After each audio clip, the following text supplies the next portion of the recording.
पंजाब कांग्रेस में सियासी उठापटक के बीच सिद्धू घर लौट आए हैं और पंजाब कांग्रेस के कैप्टन बने रहेंगे। दिल्ली में नवजोत सिद्धू ने आलाकमान से मुलाकात के बाद कहा है कि पार्टी का हर फैसला मंजूर है। सोनिया, राहुल और प्रियंका गांधी वाड्रा ही उनके नेता हैं।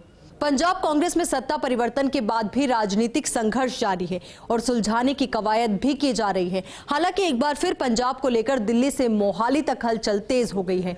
पंजाब के मुख्यमंत्री ने पूर्व सीएम कैप्टन अमरिंदर सिंह से मुलाकात की तो दिल्ली स्थित पंजाब भवन में नवजोत सिंह सिद्धू कांग्रेस के कई नेताओं से मिले। अध्यक्ष पद से इस्तीफा देने वाले नवजोत सिंह सिद्धू ने पार्टी के कई नेताओं से मुलाकात की। पंजाब प्रभारी हरीश रावत और केसी वेणुगोपाल से उनकी मुलाकात हुई। इस बीच नवजोत सिंह सिद्धू ने एक बार फिर पार्टी आलाकमान पर भरोसा जताया और कहा कि सोनिया गांधी, राहुल गांधी और प्रियंका गांधी वाड्रा ही मेरे नेता हैं। मुझे उनके नेतृत्व पर भरोसा है।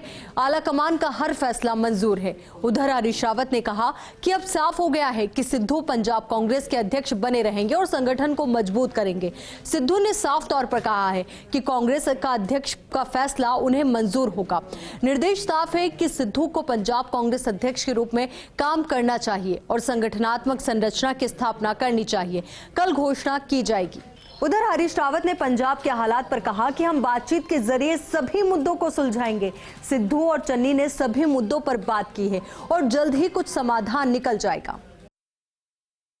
लखीमपुर खीरी में हुई हिंसा की जांच तेजी से चल रही है। हिंसा के वक्त घटनास्थल पर मुख्य आरोपी आशीष मिश्र मौजूद था या नहीं, इसकी जांच मोबाइल की लोकेशन पर टिकी है। एसआईटी टीम ने घटनास्थल पर पहुंचकर क्राइम सीन भी रिक्रिएट किया और हर सबूत की बारीकी से जांच कर रही है।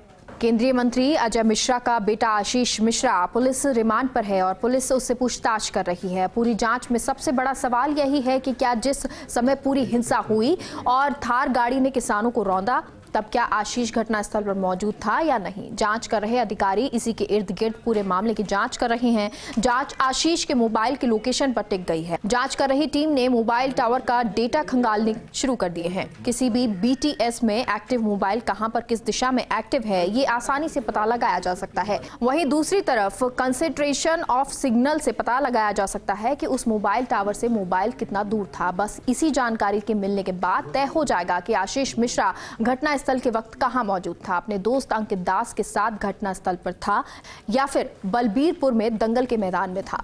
एसआईटी की टीम घटना वाली जगह पर आशीष मिश्रा, अंकित दास और ड्राइवर को लेकर पहुंची। घटना वाली जगह पर रिक्रिएशन किया। फॉरेंसिक की टीम भी साथ मौजूद रही और हर सबूत को बारीकी से परखा गया। पूरा मामला हाई प्रोफाइल है, लिहाजा पुलिस भी किसी सबूत को छोड़ना नहीं चाहती है और फूंक फूंक कर कदम रख रही है। बॉलीवुड सुपरस्टार शाहरुख खान के बेटे आर्यन खान को अभी जेल में ही रहना पड़ेगा। दरअसल मुंबई के सेशंस कोर्ट ने आर्यन खान की जमानत पर फैसला 20 अक्टूबर तक सुरक्षित रख लिया है। इसका मतलब ये हुआ कि अब 20 अक्टूबर तक के लिए उन्हें अपनी जमानत का इंतजार करना ही होगा। आर्यन खान की जमानत को लेकर गुरुवार को 3 घंटे बहस हुई, लेकिन फैसला नहीं आया। कोर्ट ने आदेश सुरक्षित रख लिया है और 20 अक्टूबर को फैसला सुनाया जाएगा। असल में 15 अक्टूबर से 19 अक्टूबर तक मुंबई सेशंस कोर्ट की छुट्टी रहेगी। विजयदशमी की वजह से हाईकोर्ट और सेशंस कोर्ट दोनों 5 दिन के लिए बंद रहने वाले हैं। ऐसे में आर्यन खान अगले 5 दिनों तक आर्थर रोड में ही बंद रहेंगे। बुधवार को कोर्ट में आर्यन खान की तरफ से वकील अमित देसाई और सतीश मानशिंदे ने जमानत को लेकर अपना पक्ष रखा था। आर्यन खान के लिए जमानत मांगते हुए अमित देसाई ने कहा था कि आर्यन खान के खिलाफ सिर्फ ड्रग्स सेवन के आरोप हैं, जिसे उन्होंने कबूल भी किया है। उन्हें इसका सबक मिल गया है। वो 1 हफ्ते से हिरासत में हैं। अरबाज मर्चेंट के साथ उनकी दोस्ती से इनकार नहीं है, लेकिन इसके अलावा आर्यन का इस केस से कोई लेना देना नहीं है। दूसरी ओर एनसीबी की तरफ से बोलते हुए एएसजी अनिल सिंह ने सनसनीखेज आरोप लगाते हुए कहा कि आर्यन खान इंटरनेशनल ड्रग्स तस्करी की साजिश में शामिल हो सकते हैं। इस पर अमित देसाई ने कहा कि ये बेतुके आरोप हैं। एनसीबी ने कोर्ट में सौंपे अपने जवाब में कहा कि आर्यन के फ़ोन से जो ड्रग चैट मिले हैं उसमें विदेशी नागरिक से बातचीत है और कमर्शियल मात्रा में ड्रग्स के खरीदने की बात हो रही है। 2 अक्टूबर को मुंबई की क्रूज पार्टी में आर्यन खान को अरेस्ट किया गया था। एनसीबी ने यह गिरफ्तारी की थी और बाद में कोर्ट ने उन्हें 14 दिन की न्यायिक हिरासत में भेज दिया था। आज गृह मंत्री अमित शाह ने पाकिस्तान को खुलेआम चेतावनी दी। अमित शाह ने कहा कि यदि पाकिस्तान आतंकियों को कश्मीर के नागरिकों का कत्ल करने का समर्थन देता रहा और अपनी सीमाएं लांघी तो याद रखे, अगली सर्जिकल स्ट्राइक के लिए पाकिस्तान तैयार रहे। केंद्रीय गृह मंत्री अमित शाह बोले कि कुछ साल पहले पुंछ में जब हमला हुआ तो पहली बार सर्जिकल स्ट्राइक कर भारत ने दुनिया को बता दिया कि भारत की सीमाओं के साथ छेड़छाड़ करना इतना सरल नहीं। प्रधानमंत्री नरेंद्र मोदी और पूर्व रक्षा मंत्री मनोहर पर्रिकर के नेतृत्व में पहली बार भारत ने अपनी सीमाओं की सुरक्षा और सम्मान को साबित किया था। उन्होंने कहा कि पूरा देश मनोहर पर्रिकर को 2 चीज़ों के लिए हमेशा याद करेगा। उन्होंने गोवा को उसकी पहचान दी और दूसरा उन्होंने तीनों सेनाओं को 1 रैंक 1 पेंशन दिया।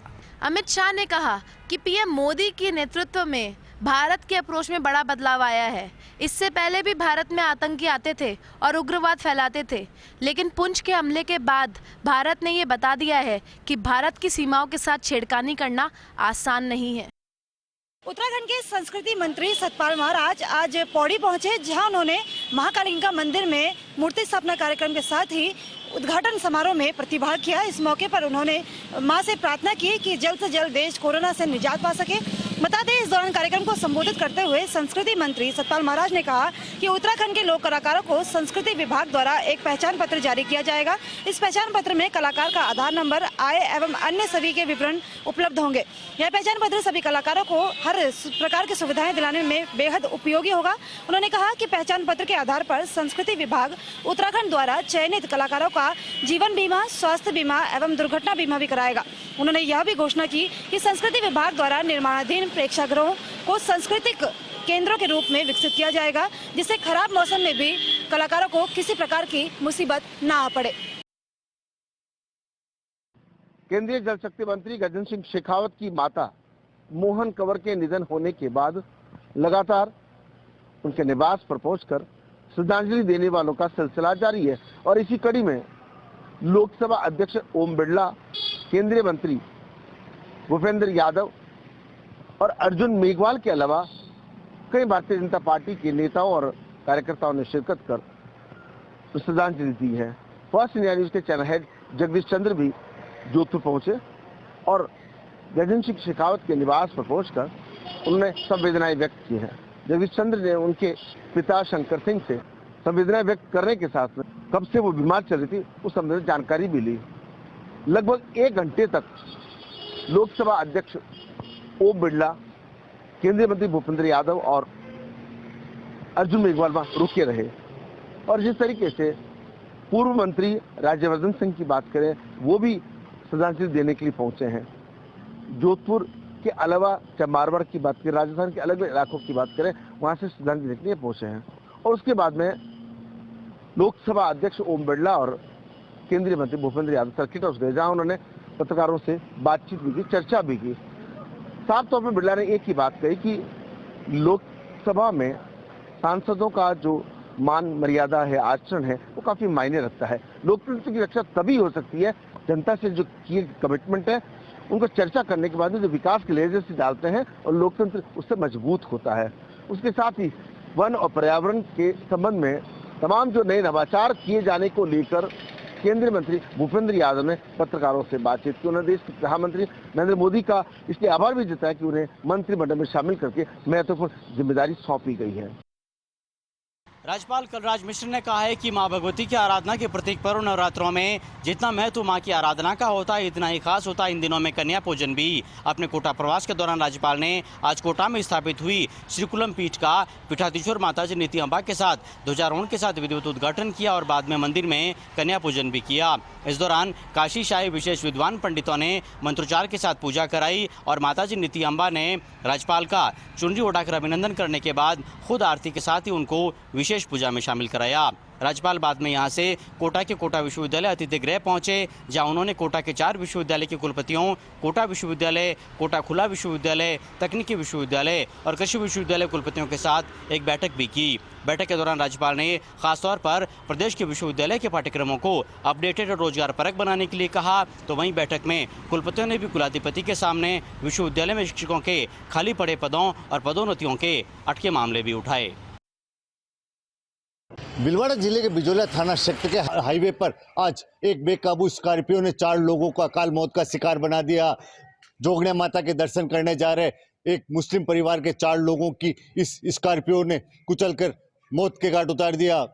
जोगड़ा माता दर्शन करने जा रहे 4 यात्रियों को आज एक बेकाबू स्कॉर्पियो ने कुचल दिया। इस दुखदायी घटनाक्रम में 4 यात्रियों की मौके पर ही मौत हो गई।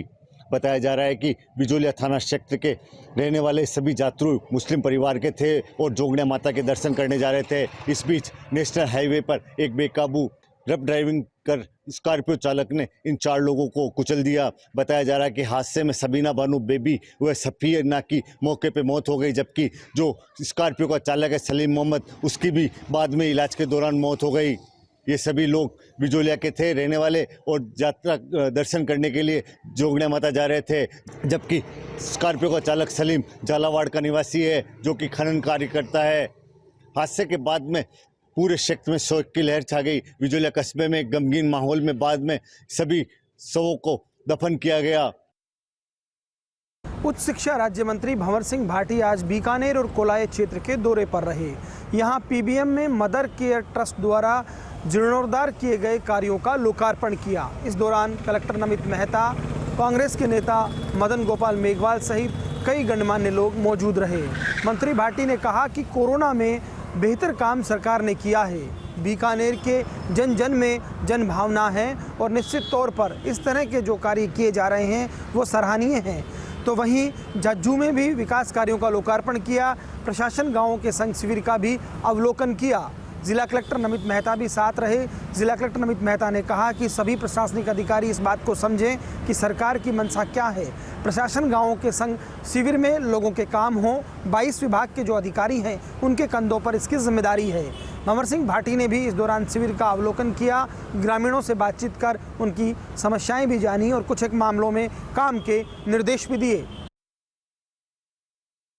जिस तरह अपराध होता है और पुलिस खुलासा करती है, छोटे छोटे मामलों में भी पुलिस बड़ी बड़ी वाहवाही लूटती है, पर बांसवाड़ा शहर का यह ऐसा चर्चित मामला है जिसमें 2 सप्ताह बाद भी मुख्य सरगना शाहरुख फरार है। बांसवाड़ा शहर के शेयर कारोबारी हिमांशु नानावाटी का अपहरण फातिमा और उनके परिवार और कुछ मिलने वालों ने सिर्फ इसलिए कर लिया था क्योंकि हिमांशु नानावाटी के जरिए उन्होंने शेयर मार्केट में निवेश किया था और निवेश में ही उन्हें मात्र 6 माह में 85 लाख रुपए से ज्यादा का घाटा हो गया। इस घाटे की भरपाई व अन्य मुद्दों को लेकर हिमांशु नानावाटी का रात्रि में धोखे से अपहरण कर लिया गया और उनके साथ इतनी जबरदस्त मारपीट की गई कि उनके शरीर पर 70-74 घाव के साथ ही बाद में जांच में पता चला कि उनके पेट की 4 पसलियां टूटी हुई है और अंगूठा भी टूटा हुआ है।